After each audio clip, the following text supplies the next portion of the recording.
Bonjour à tous et bienvenue pour ce nouvel épisode de Mayenne TV. Aujourd'hui, on va passer une journée avec Stéphane Baillet, paratriathlète mayennais bien sûr, et 2 fois champion du monde, 1 fois vice-champion d'Europe et plein de podiums dans ses compétitions. Là, il est déjà dans l'eau, il est 9h du matin, on est à l'Aqua-Fitness d'Ernée. On y va, c'est parti, on va le rejoindre. Salut Stéphane, ça va? Bonjour. La forme? Oui. Prêt pour une journée d'entraînement? Oui. Allez, on y va? C'est parti. Allons-y.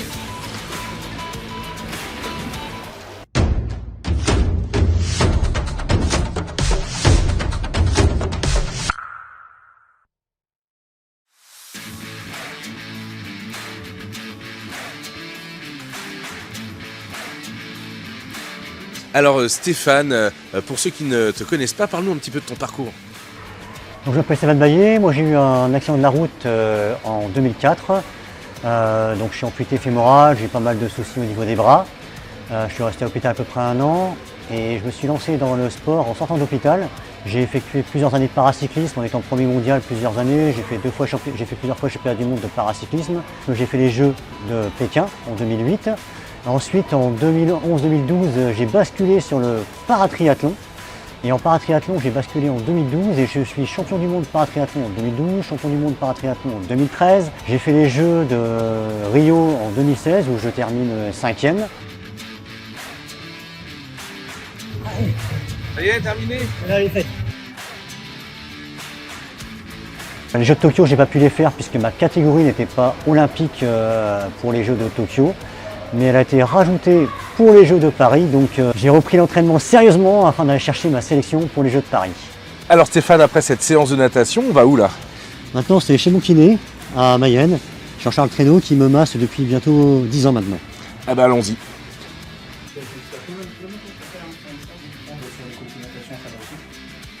Chez des sportifs comme Stéphane qui s'entraînent vraiment beaucoup, c'est vraiment important le côté récupération. Donc il y a surtout sur le massage qu'on peut faire 1 fois par semaine quasi en grosse période. Et sinon ce qui est aussi important, mais il fait aussi très bien, c'est le côté aussi hydratation, côté sommeil, côté des choses comme ça aussi.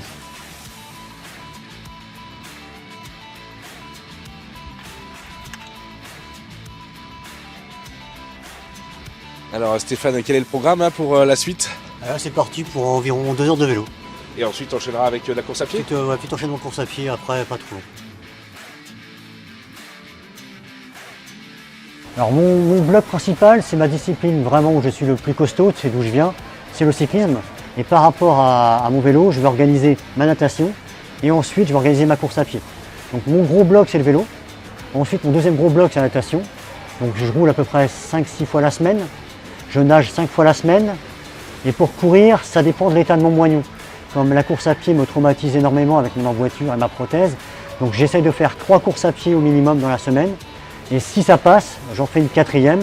Et si c'est exceptionnel, j'en fais une 5e. Pour pouvoir faire les Jeux, il faut déjà être dans les 9 premiers au classement mondial. Donc dans mon année, je suis parvenu à remonter dans les 9 premiers au classement mondial. Par contre, j'ai eu un maximum de malchance. Au lieu d'être 9e actuellement, je devrais être dans les 7-8 premiers et avoir déjà un potentiel chance encore plus important. On est sûr qu'il y aura au moins 2 Français au jeu, puisqu'on est 3 Français dans les 9 premiers mondiaux. Et par contre, il n'y en aura que 2 à y aller. Donc à moi de me battre cette année pour aller chercher cette place. Tu peux nous parler un petit peu de la spatule, Stéphane? C'est une lame en carbone. Là, c'est une lame Ossur que j'avais en test depuis cet été, qui se passe vraiment très très bien. C'est un retour d'énergie vraiment important. Par contre, bon, vous avez vu que j'ai pas de genou, donc il faut que j'arrive à maîtriser la lame, mais aussi mon genou. Et ça, c'est vraiment plus compliqué de bien maîtriser l'appareillage pour pas se casser la figure, et puis après aussi pour aller très vite.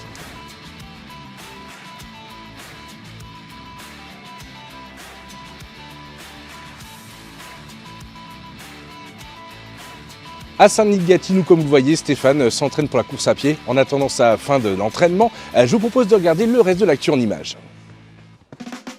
Dans le reste de l'actualité, le buteur last minute Djibril Dio a permis au Stade Lavallois d'obtenir une belle victoire à Rodez 2-1. Les Tangos sont désormais seuls 3e à 4 points des 2 leaders, Auxerre et Angers. En futsal, l'étoile lavalloise déroule toujours en 2024. Victoire face à Toulon, 7-1 et reste bien évidemment leader incontesté du championnat.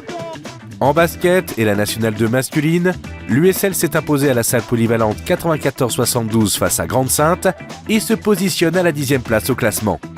En volley, la SPTT Laval s'est imposée à Armes 3-7-1 en Nationale 2 et se classe 3e du championnat. De bon augure pour la suite de la saison. En handball, les féminines du CA Évron en National 3 se sont imposées face à Connery-Vibrail 27-18 et sont bien installées à la 3e place du classement. Pour finir l'actu, on termine avec ces images d'escalade et la demi-finale des championnats de France de bloc qui ont eu lieu ce week-end à la Baconnière. Et voilà, fin de la journée avec Stéphane. Merci beaucoup pour cette journée, Stéphane. Merci, c'était un plaisir de partager cette journée avec toi. Rappel à rendez-vous, ouais. Rendez-vous donc pour le passage de la flamme olympique en Mayenne le 29 mai. Voilà, et donc moi je vous dis à dans 15 jours. Salut, ciao, et surtout sachez que... La Mayenne aime les jeux.